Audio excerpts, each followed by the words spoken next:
everyone, we're glad you're back again with Your Week with St. Luke's as we move into this dysfunctional perspective sermon series based on the book of Genesis.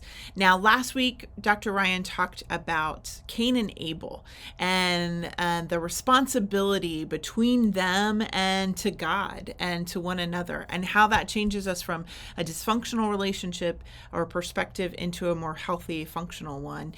And remember, we're using not only Genesis, but we're using Rabbi Sacks' book, Lessons on Leadership.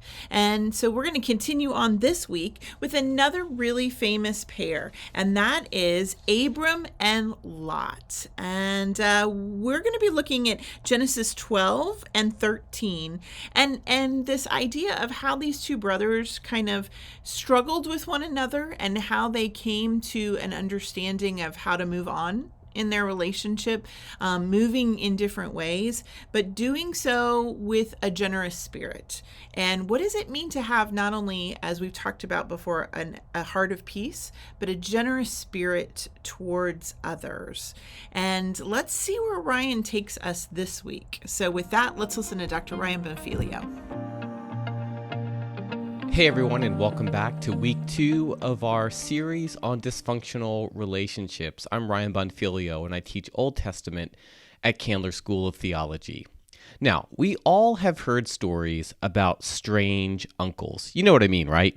The guy at Thanksgiving who makes a scene at the dinner table, or the one who posts an awkward comment about your recent vacation pictures on Facebook. He's part of the family, but oy vey, there's always drama. Well, Genesis has its own strange uncles of sorts, and surprisingly, that strange uncle might be Abraham, the figure who is considered to be the originating ancestor of the Israelites. He's a curious figure if you think about it. We know him as Father Abraham, and in Genesis 12, God gives him an extraordinary promise that includes the blessing of land and many descendants. And later, we hear that he believes in God and is considered righteous. Yet, at other times, we see Abraham in a less favorable light. While in Egypt, he tries to pass off his wife Sarah as his sister in order to save his own skin, an act I do not recommend. In another episode, he mistreats his wife's maidservant Hagar, whom he has gotten pregnant. And then later, he is willing to sacrifice his own son Isaac. So, what do we do with Abraham? Is he a hero of faith, or is he just another strange uncle?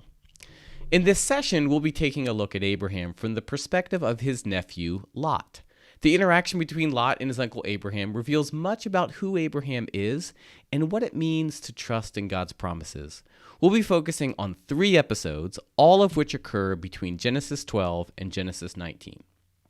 But first, a little bit of background.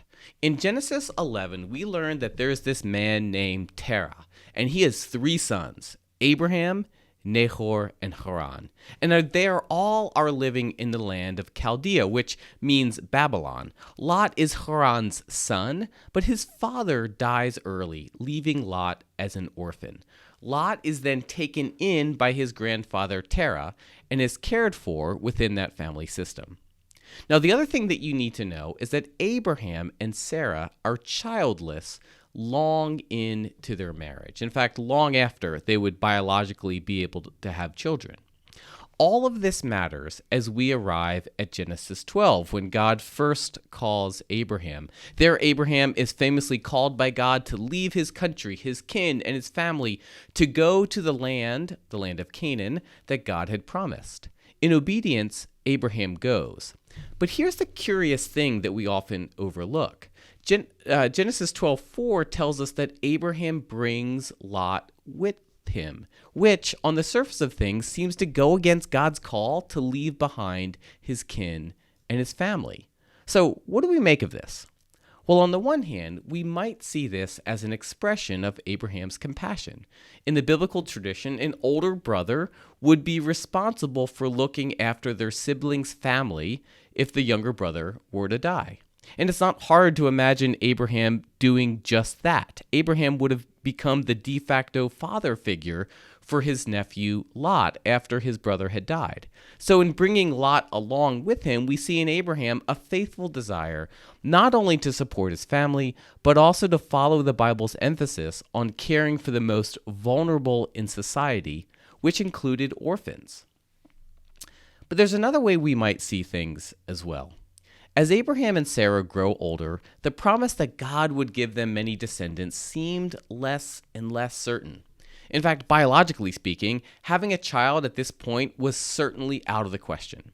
Rather than trusting in God's promises, Abraham often tries to ensure that he has progeny through his own plans and schemes, and this might be one of those situations. You see, Abraham might have seen Lot as a type of insurance policy.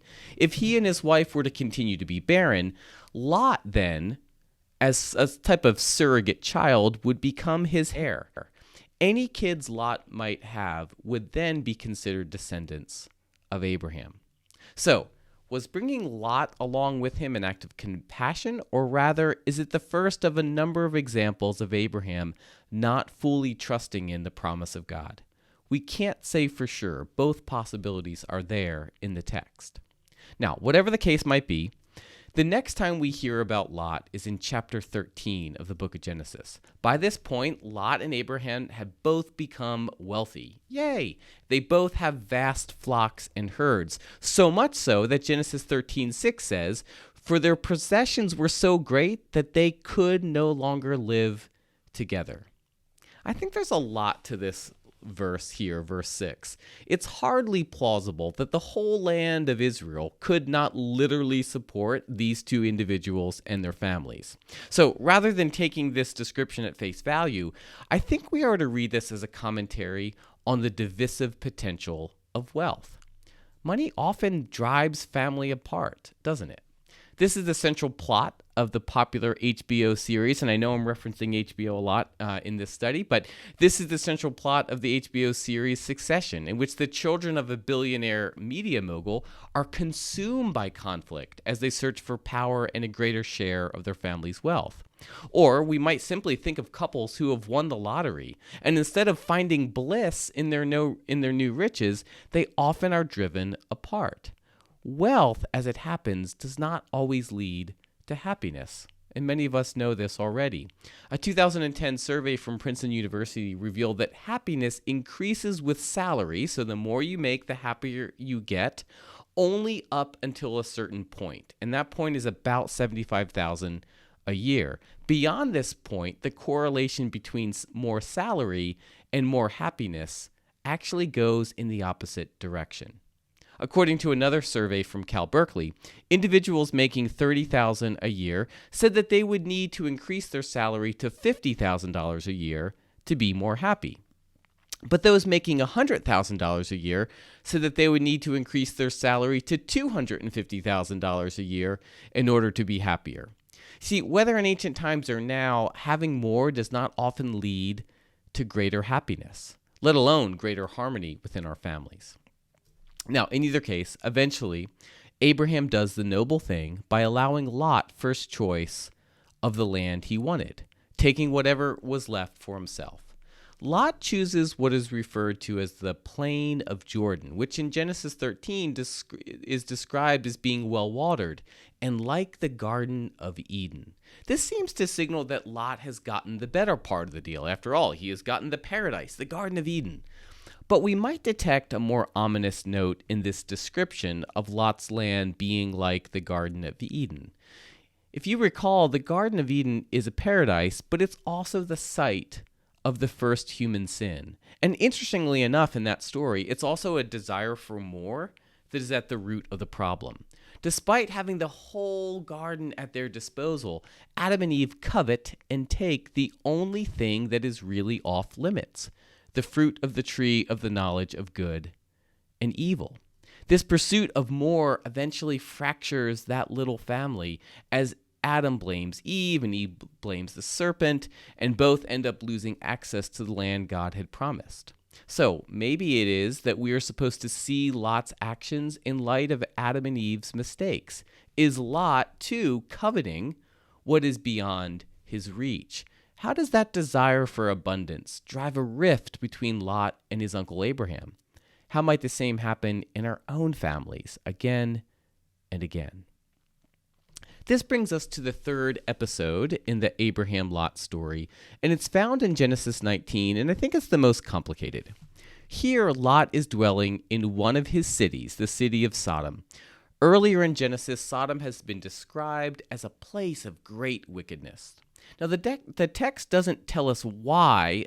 Genesis doesn't tell us why Sodom is a place of great wickedness, but the prophet Ezekiel might shed some light on it. Ezekiel 16:49 says, "This was the guilt of your sister Sodom," speaking of the city as a personified human. "She and her daughters had pride, excess of food, and prosperous ease, but did not aid the poor and the needy." This interpretation tracks with what we have already come to know about Lot's pursuit of prosperity.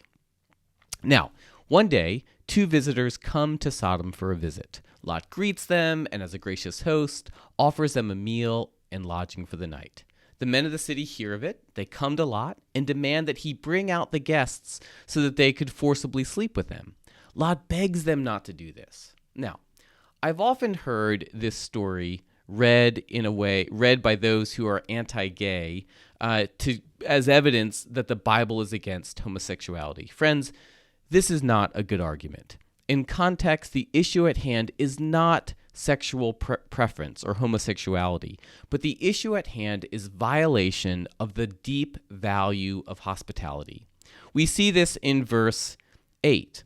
The men of the city want to do harm to these guests, and that is seen as a breach of the deep biblical commitment to caring for strangers. Now, Lot is rightly disturbed, but how he tries to solve the situation is problematic. He offers to the men of the town his two daughters to do with them as they pleased. He seems to be willing to exchange one form of injustice for another, violence against men for violence against women. In suggesting that his daughters be sent out to the men of the city instead of the visitors, Lot is merely shuffling the deck of wickedness. Now, this stands in sharp contrast with the example of his uncle Abraham in Genesis 18. When Abraham learns of God's plan to destroy Sodom, Abraham is worried that the righteous might be inadvertently destroyed along with the wicked. So Abraham gets in this incredible negotiation with God. He says, "God, will you indeed sweep away the righteous with the wicked? If there are 50 righteous people in the city, would you still destroy it?" God says no, he would spare the city on behalf of the 50 righteous. From there, Abraham pushes the negotiation further and further. He says, "Would you, God, destroy the city if there were 45 righteous? How about 40? How about 25? Or even 10?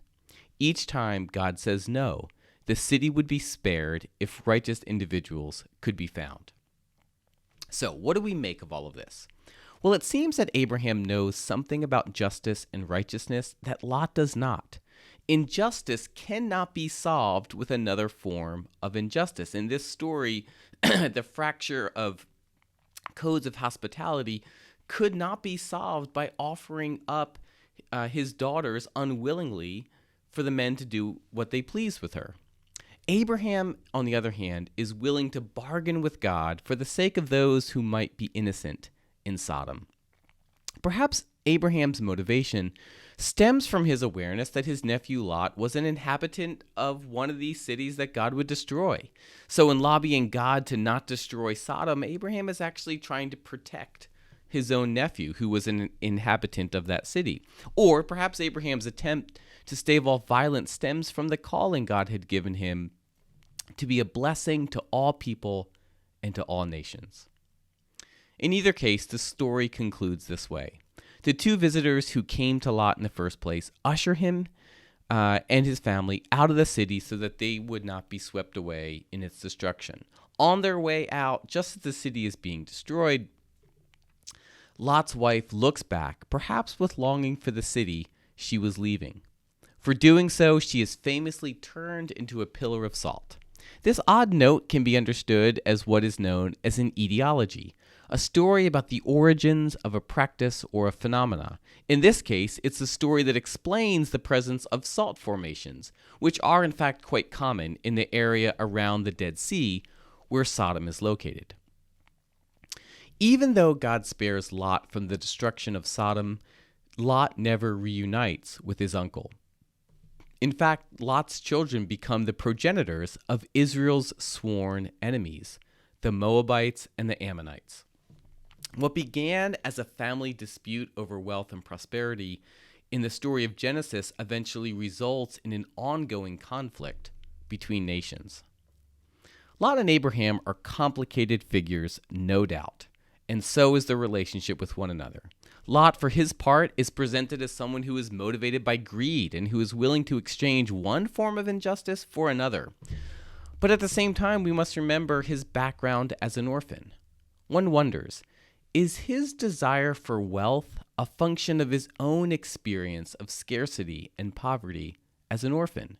Can we trace his willingness to abandon his daughters to his own sense of abandonment as a child? Even in our own lives, it is worth probing how our early childhood experiences, especially if traumatic, have come to shape who we have become, our values, our choices, our struggles. Doing so can lead to greater self-understanding and perhaps even greater empathy for those with whom we are in relationship. Now, as for Abraham, maybe he doesn't exactly qualify as the strange uncle, but he's also still a pretty complicated guy.